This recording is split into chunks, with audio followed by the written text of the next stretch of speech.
nombre es Kelly Pérez y somos estudiantes de la especialización Paz y Desarrollo Territorial. Mi nombre es Sista Muñoz. Saludo a todas y todos, mi nombre es Ingrid Tatiana Mercado Arrieta. Mi nombre es Rosibel Serna y les envío un saludo muy especial a los compañeros de la especialización Paz y Desarrollo Territorial. Hola, ¿qué tal? Soy Ángel Madrid y hoy te venimos a hablar sobre el informe final de la Comisión de la Verdad, más exactamente del libro Dinámicas Urbanas de la Guerra.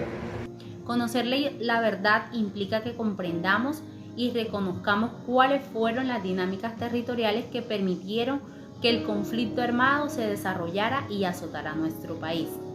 Para ello es necesario que comprendamos que las formaciones urbanas y el sistema de ciudades en Colombia se dio en tres grandes momentos, como fueron las fundaciones coloniales del siglo XVI, las del siglo XVIII, las del siglo XIX y principios del siglo XX.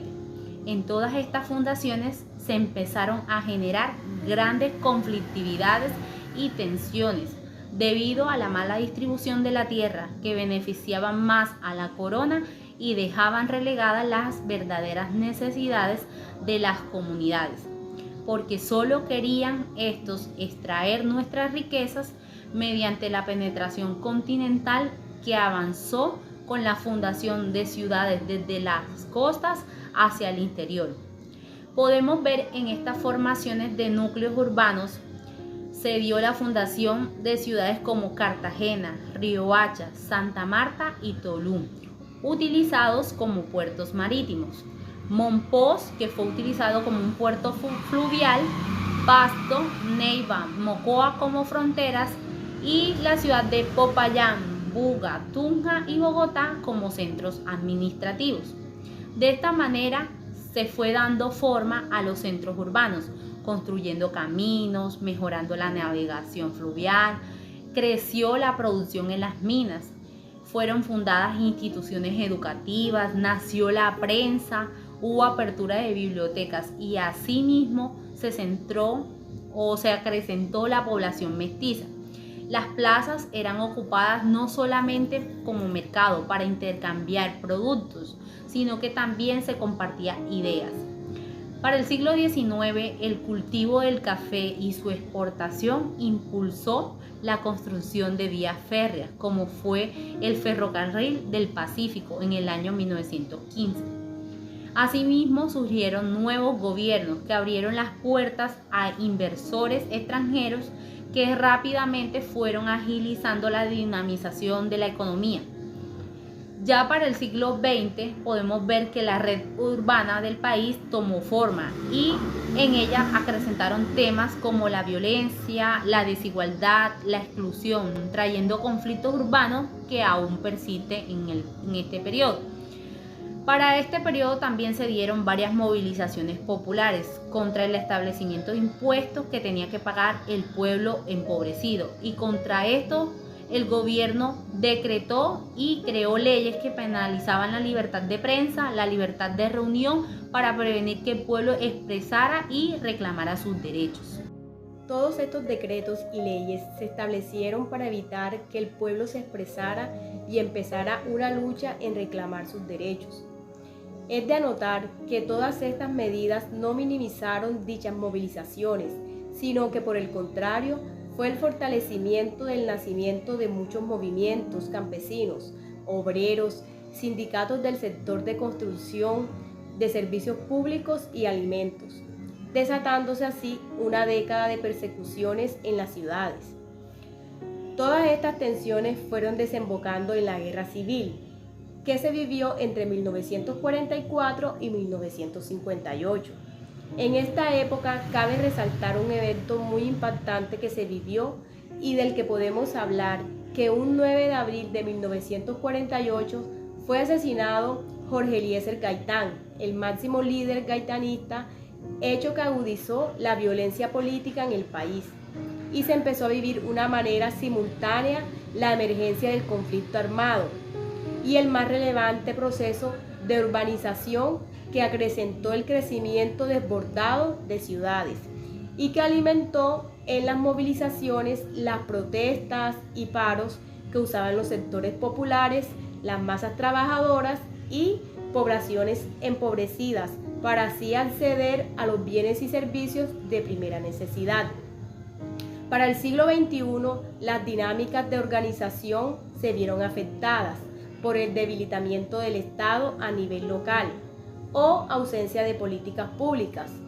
Esto acrecentó el despojo de tierras, el desplazamiento forzado, llevando a que el país se concentrara la población rural en un 90% en todas las cabeceras urbanas. Yo voy a hablarles sobre las dinámicas urbanas de la guerra y cómo éstas han tenido injerencia en el conflicto armado colombiano.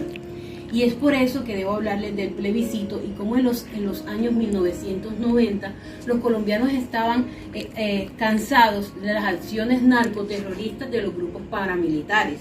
Y es por esta razón en donde solo se escuchaba o se invitaba a la comunidad colombiana a votar por una Asamblea Nacional Constituyente, en busca de poder reformar nuestra constitución política y que se reconocieran esos derechos políticos, sociales y económicos. Es por esta razón que estudiantes de las universidades públicas y privadas se organizan en movimientos sociales, un movimiento llamado de la Séptima Papeleta.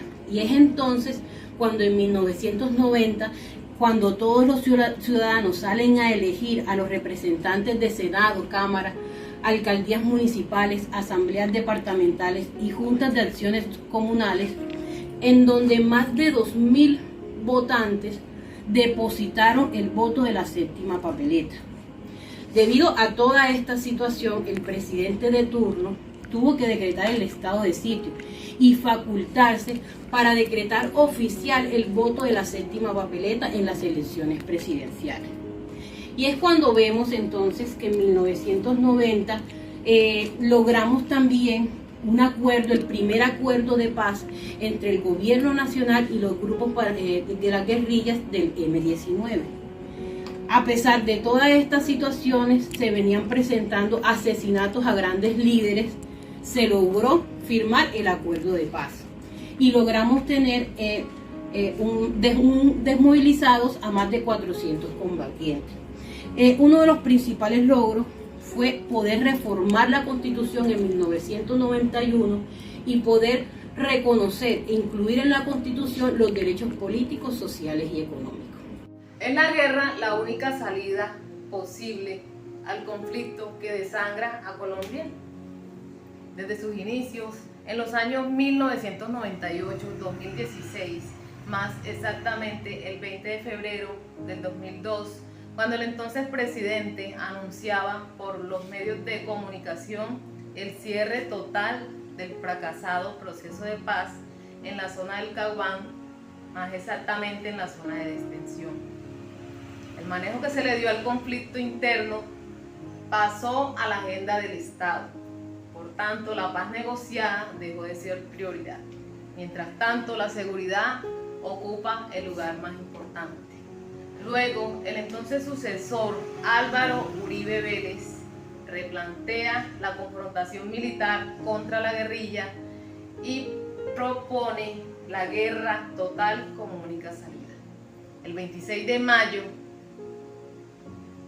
del año 2002 es elegido Álvaro Uribe Vélez como presidente con el 53% de votación en primera vuelta. Ratifica nuevamente la confrontación en contra de la guerrilla. También con la decisión electoral ratifica la necesidad de recuperar los territorios mediante la modificación del artículo 197 de la Constitución Política del 91. Debemos entender y conocer que el tema del conflicto armado no es fácil. Es un tema muy complejo de abordar, puesto que a todos nos afecta bajo cualquier punto de vista. La paz de Colombia no es fácil. El mundo por hoy necesita la paz. Tengo para agregar que la guerra no nos conduce a ninguna salida. La violencia no se puede justificar bajo ningún punto de vista. Sin embargo, un diálogo bien planteado con bases sólidas nos puede conllevar a convivir pacíficamente. Sin duda alguna, el mes de octubre de 2016 es un mes que todos recordamos en Colombia. Pues para ese entonces se firmó, o la expectativa de firmar el acuerdo de paz entre el gobierno de Juan Manuel Santos Calderón y la FARC-EP. Para ese entonces, pues Colombia tenía la expectativa de que se llegara a un acuerdo y que todo Colombia dijera sí queremos los acuerdos de paz. Pero resulta que para ese entonces, en medio de una votación, medio Colombia dijo no queremos los acuerdos de paz. Y medio Colombia dijo sí queremos los acuerdos de paz. Encontramos algo que nos llama la atención. Resulta que los que ganaron esas regiones donde ganó el sí, fue precisamente aquellas regiones donde más se han golpeado por la violencia. Es decir, las regiones más apartadas donde existe el conflicto armado en Colombia dijeron sí queremos los acuerdos de paz. No así pasó con aquellas regiones centradas en ciudades como Bogotá. Las ciudades más centradas dijeron no queremos acuerdos de paz. Eso nos lleva a nosotros a una conclusión, y es que el pueblo colombiano de las regiones más apartadas está cansado de toda esta situación de guerra en Colombia. Desde entonces se han visto en Colombia estallidos sociales, protestas, la gente está inconforme con tanta pobreza, con tanta hambre, y en otras palabras pueden decir que Colombia perdió el miedo de protestar. En cualquier momento Colombia sale por cualquier decisión que no favorezca a los más pobres, sale de inmediato a protestar. Por otro lado, también es importante mencionar de esas violencias que aún permanecen en los territorios urbanos. Hemos visto una disminución en esos conflictos, producto precisamente de los acuerdos de paz. De una u otra manera, esos acuerdos han hecho unos impactos positivos, digamos así, porque ha disminuido en comparación con años anteriores. Para Indepaz, que es el ente que se encarga de vigilar y de llevar estas estadísticas, ellos dicen que todavía existen factores que de una u otra manera ayudan a que estos conflictos no disminuyan en las ciudades, como por ejemplo los intereses particulares de drogas y todas estas situaciones que generan violencia en Colombia. De esos lugares que nosotros podemos identificar, y según Indepaz, podemos nosotros encontrar el norte de Antioquia, el sur de Córdoba, podemos encontrar en el Cúcuta, en el Catatumbo, bajo Putumayo, varias ciudades en Colombia que aún persisten estas malas prácticas y que según Indepaz, por eso es que se genera la situación de estos conflictos en Colombia. Finalizada la lectura del informe de la Comisión de la Verdad, como insumo de estudio para nuestras competencias profesionales, podemos concluir: Colombia, mi Colombia, tu Colombia, nuestra Colombia, pide a gritos el respeto a la vida. Basta ya de tanto dolor, de tanto derramamiento de sangre. Para nadie es un secreto que más del 20% de la población ha sido víctima del conflicto armado interno en Colombia. Podemos identificar sufrimiento a civiles, masacres, desapariciones forzosas, ejecuciones, tortura, secuestros, agresiones sexuales, entre otros. Nos preguntamos entonces, ¿este informe calmará el dolor, traerá reconciliación, sanará a Colombia? Creo que ayudará un poco a mejorar y no repetir lo mismo. Ahora nos toca a nosotros, pedagogía, campañas para construir un país totalmente en paz. Pero sin duda alguna, es de vital importancia la visión del gobierno nacional, con reparación integral para las víctimas, para cerrar la venganza. Por ejemplo, restitución de tierra, más oportunidades a los jóvenes, más trabajo, menos informalidad, más cobertura en salud, cultura, educación, tecnología, entre otros. La lectura de este informe nos deja una visión más amplia de cómo Colombia ha venido luchando por salir de este flagelo. Sin embargo, hay sectores que no les interesa tener paz total en nuestro país. Asimismo, nos lleva a reflexionar la importancia de incluir aquellas comunidades que siempre han estado aisladas de todo. Por ejemplo, comunidades indígenas, afro, LGTBI, entre otros. Esto ayuda a buscar transformaciones sociales profundas y sostenibles. El actual gobierno está demostrando un interés en llevar a cabo la paz total en Colombia, pero sabemos que no es nada fácil. La cultura nos impide ver estas oportunidades. Hay otros temas como la explotación de minería ilegal, el narcotráfico, que son las principales barreras para encontrar la paz total y duradera. La comunidad internacional también ha mostrado interés en ayudar a Colombia. Estas cooperaciones, sin duda alguna, darán esa fuerza idónea al anhelado proceso de paz en mi país. Hoy nos queda la tarea de construir paz, de generar valor agregado a este proyecto que deseamos todos los colombianos.